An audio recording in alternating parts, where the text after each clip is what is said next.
Halo Sobat Happy Investor, kembali lagi dengan NH Korindo Sekuritas Indonesia. Kali ini kami akan memaparkan market update untuk tanggal 24 Agustus 2023. Sebelumnya kita masuk ke Today's Outlook untuk hari ini, di mana bursa saham Amerika Serikat ditutup naik signifikan dengan Nasdaq memimpin penguatan sebesar 1,59% pada perdagangan Rabu kemarin, ditopang oleh lonjakan harga saham Nvidia menjelang rilis laporan kinerja kuartalan perusahaan ini yang memproduksi chips untuk AI computing. Kemudian Nvidia memprediksi pendapatan kuartal 3 akan melebihi para target analis di Wall Street, di mana optimisme ini menulari saham-saham perusahaan teknologi lain yang serentak ikut juga melaju naik. Sejauh saham Nvidia telah menopang bullish sentimen pada Nasdaq dengan mengantongi kenaikan 220% year to date. Pada perdagangan Senin kemarin, katalis positif juga datang dari stabilnya US Treasury tenor 10 tahun dari titik tertinggi 16 tahun setelah data ekonomi menunjukkan aktivitas bisnis melemah di wilayah Amerika Serikat dan Eurozone. Kemudian dari benua Asia, pagi ini Korea Selatan telah merilis data inflasi di tingkat produsen bulan Juli yang ternyata meningkat 0,3% secara bulanan namun melandai minus 0,2% year on year secara tahunan. Jepang kemudian mencatat investasi asing pada obligasi dan pasar saham mereka mengalami penurunan yang cukup signifikan.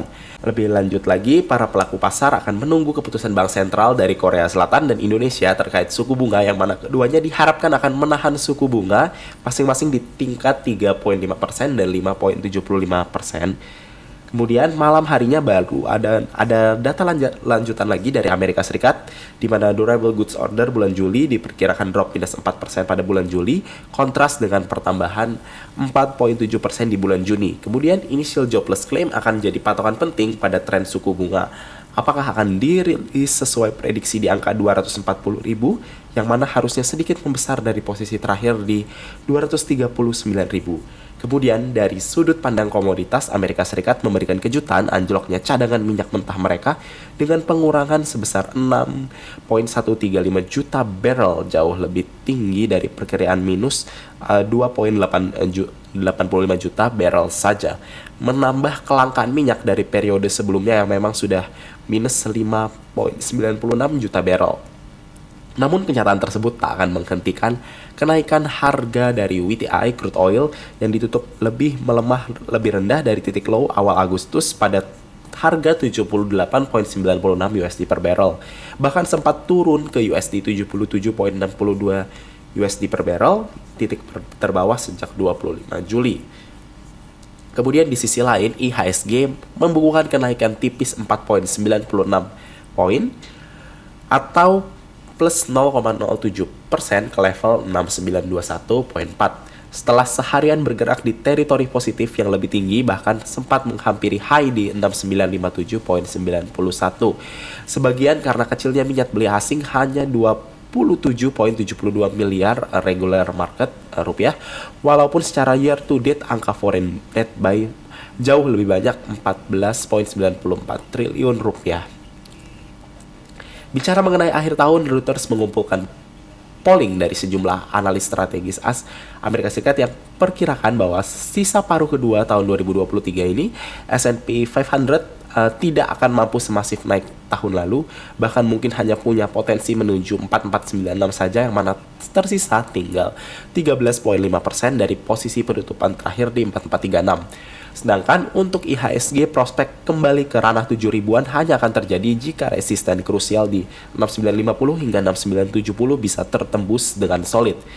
NHKSI Research menilai percobaan penembusan resisten tersebut di atas yang telah dilakukan sepanjang tahun ini masih punya potensi lanjutan ke depannya, namun tetap menyarankan investor atau trader untuk harus sangat disiplin atas strategi menambah beli atau average up, terlebih karena candle kemarin berupa bentuknya adalah shooting star di atas area resisten yang bisa takutnya menjadi potensi trend reversal yang ada di depan mata. Kemudian untuk most active stocks ini dari 10 emiten atas, ini yang pertama dari emiten BCA, kemudian Bank BRI, kemudian ada emiten Telkom, Aman Mineral, Goto, Bank Mandiri, Adaro, PTBA, BRMS, dan Astra International. Sedangkan untuk net foreign buy 5 teratas di sini. Untuk yang pertama ada BCA, kemudian selanjutnya BRI, kemudian NSSS, United Tractors, dan BRMS untuk net foreign buy. Sedangkan untuk net foreign sell di sini yang pertama ada dari Aman Mineral, kemudian Inco, Goto, Adaro, dan Kalbe Pharma. Selanjutnya kita berlanjut ke domestic news, di mana peraturan OJK soal bursa karbon terbit. Otoritas Jasa Keuangan menerbitkan peraturan OJK nomor 14 tahun 2023 tentang perdagangan karbon melalui bursa karbon atau POJK bursa karbon. Aturan tersebut menjadi pedoman dan acuan perdagangan karbon melalui bursa karbon yang akan dilaksanakan oleh penyelenggara pasar. POJK bursa karbon ini merupakan amanat UU nomor 4 tahun 2023 tentang pengembangan dan penguatan sektor keuangan UU P2SK yang mengamanatkan peraturan lebih lanjut mengenai perdagangan karbon melalui bursa karbon. Sesuai undang-undang ini, penyusunan POJK ini telah melalui proses konsultasi dengan Komisi 9 Komisi 11 DPR RI. POJK ini juga merupakan bagian dari upaya OJK untuk mendukung pemerintah dalam melaksanakan program pengendalian perubahan iklim melalui pengurangan gas emisi rumah kaca, kemudian yang sejalan dengan komitmen dari Paris Agreement serta mempersiapkan perangkat hukum domestik dalam pencapaian target emisi GRK tersebut. Kemudian untuk global news, di mana minyak yang turun tipis karena masalah permintaan melebihi penurunan stok minyak mentah. Harga minyak turun 1% pada hari Rabu kemarin karena penurunan permintaan yang berasal dari peningkatan stok bensin Amerika Serikat dan data manufaktur yang lemah secara global lebih besar daripada optimisme seputar penurunan sektor stok minyak mentah Amerika Serikat yang lebih besar dari perkiraan. Untuk Brent turun 82 sen menjadi USD 83.21 per barrel, memantul dari penurunan 2,5% di awal sesi. Kemudian untuk WTI ini turun 75 sen atau 0,9% ke USD 78.89. Pada sesi terendah harga turun 3,4%. Stok bensin Amerika Serikat naik 1,5 juta barrel minggu lalu dibandingkan dengan perkiraan para analis untuk penurunan sejumlah 888.000 barrel. Sementara itu, persediaan minyak mentah Amerika Serikat turun 6,1 juta barel dalam sepekan hingga 18 Agustus, kata Administrasi Informasi Energi, dibantu oleh aktivitas penyulingan yang kuat dan tingkat ekspor yang tinggi. Para analis memperkirakan penurunan sebesar 2,8 juta barel. Sementara penyulingan terus berjalan dengan kecepatan tinggi dan menambah persediaan minyak, permintaan bahan bakar belum terlalu kuat karena ekonomi yang masih cukup sulit. Kemudian kita berlanjut untuk ke company news. Untuk pertama dari emiten Pakuwon yang merupakan beritanya adalah Capex di semester 1 2023 naik 167%. Capex PT Pakuwon Jati Tbk atau Pawon pada semester 1 2023 melesat hingga 167,48% year on year. Pawon telah menggelontorkan Capex senilai 765 miliar rupiah sepanjang semester 1 tahun 2023 ini, meningkat signifikan dibandingkan Capex yang di periode yang sama di tahun kemarin yang mencapai 286 miliar rupiah.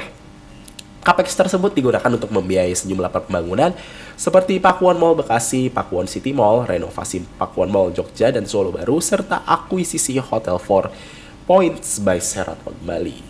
Selanjutnya, yang kedua dari emiten BUMN Karya Adi yang mengantongi kontrak baru 18,8 triliun rupiah per Juli 2023. PT Adi Karya Tbk atau Adi berhasil mengantongi kontrak baru sebesar 18,8 triliun rupiah hingga Juli 2023. Perolehan kontrak baru hingga Juli 2023 didominasi oleh lini engineering dan construction sebesar 92%, properti 3%, dan sisanya adalah bisnis lainnya.